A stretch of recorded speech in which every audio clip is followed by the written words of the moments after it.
Thank you for listening to this short video. Zikomo kwambiri chifukwa chakumvetseratu kanema uyu wamfupi. I would like you to listen to what the Bible says. Ine ndikufuna inu mumvetsere zimene Baibulo limalankhula. This verse is found in Romans chapter 5 and verse 8. Nde vesi limene limapezekatu ku buku la Aroma chapter cha 5 verse yake 8. But God commendeth his love toward us in that while we were yet sinners, Christ died for us. Koma Mulungu atsimikiza kwa ife chikondi chake chamwenyekha mmenemo, kuti pokhala ife chikhalire ochimwa, Khristu adatifera ife. It is very easy to say the words, I love you. Ndi chinthu chophweka kwambiri kulankhula mawu onena kuti ndimakukonda iwe. But how would we know whether they were true or not? Koma ife tingadziwe bwanji kuti mawu amenewa ndi oonadi kapena ndi abodza? People often show their love by how much they spend. Anthutu nthawi zambiri amaonetsa chikondi chawotu pa zochuluka zimene iwotu akuzitaya. Sometimes people show their love by what they do.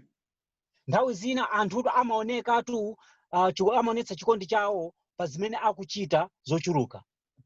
How much would you give to demonstrate your love? Kodi inu mukuganiza kuti mukhoza kupereka zochuluka bwanji kuti mukaonetsere chikondi chanu? How much would you hold back for yourself? Nanga ndi zochuluka bwanji zimene inu mukhoza kuzisunganso kuzisungira enu ake? Maybe we would be embarrassed to admit how limited our love is. Mwinatu nthawi zambiri tikhoza kuzimvera chisoni komanso kuchita manyazi pakuona kuti chikondi chathu ndi choperewera kwambiri komanso chausiwa. The Bible tells us about a man called Boaz. Baibulo tu limatiuza ife za munthu amene dzina lake ndi Boaz. He was prepared to buy a farm so he could marry the woman that he loved. Iyetu anali okonzeka kuti akathe kugulatu munda waukulu ndi cholinga kuti akathetu kukakwatira mkazi amene amamukonda. King David was prepared to fight a battle at the risk of his life to marry the king's daughter. Ndetu mfumu Davidetu anakonzekatu kuti akamenye nkhondotu yoti akagonjetsetu adani ncholinga kuti akakwatire mwana wa mfumu. Jacob gave 7 years of hard work to win his wife. Yakobo tu anagwira ntchito tu yakalavulagaga kwa zaka 7 kuti iyetu akakhale ndi mkazi wake. These men made real sacrifices because of their love. Anthu amene watu anapangadi ukadziwa chiweniweni chifukwa cha chikondi chimene anali nacho. It cost them a lot. Iwo tu zinachitira kuti alipire mtengo waukulu kwambiri.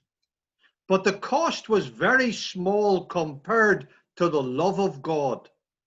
Komatu mtengo umene analipira ndi mtengo waung'ono kwambiri pakufanizira ndi chikondi cha Mulungu. The Bible says in John chapter 3 verse 16.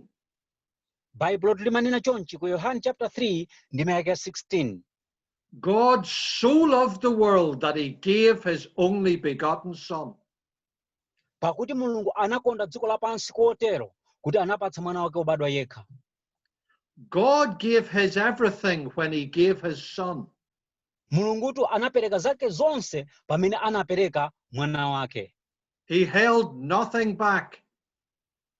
Palibe kena kalikonse kamene anadzisungira iye mwini.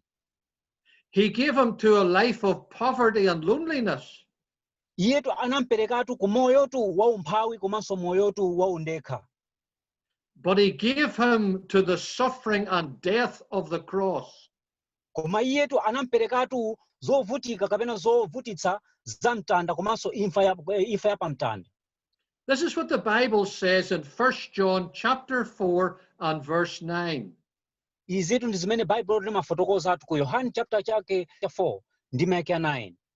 In this was manifested the love of God toward us. Mwa ichitu chikondi cha Mulungu cha phumphu chinaonekera kwa ife. God showed the greatness of his love when Jesus died upon the cross. Mulungu tu anaonetsatu kukula kwa chikondi chake pamene Yesu Khristu amafa pa mtandapo. We can understand why Boaz, David, and Jacob gave so much for love. Ifeti tikhoza tsopano kumvetsetsa chifukwa chani Boazi komanso Davide komanso ena anapereka zochuluka choncho pa chikondi chawo. The women that they loved were very lovable. Ndeti atsikana amene iwo anawakondatu analitu okoma ndithu. But the love of God for us is unexpected. Komatu chikondi cha Mulungu pa ifetu ndi chikondi chosayembekezereka. We do not deserve his love. Ifetu sitikuyenera kulandiratu chikondi cha iye. The love of God was not shown to people who are perfect. Chikondi cha Mulungu sichinaonetseredwetu kwa anthu amene ndi angwiro. It was shown to sinners. That's what we are.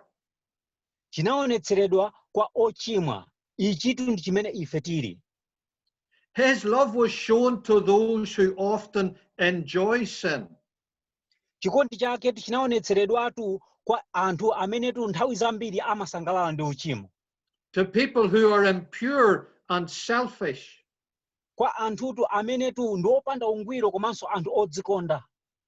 There's nothing lovable about our sin, but God still loves us sinners.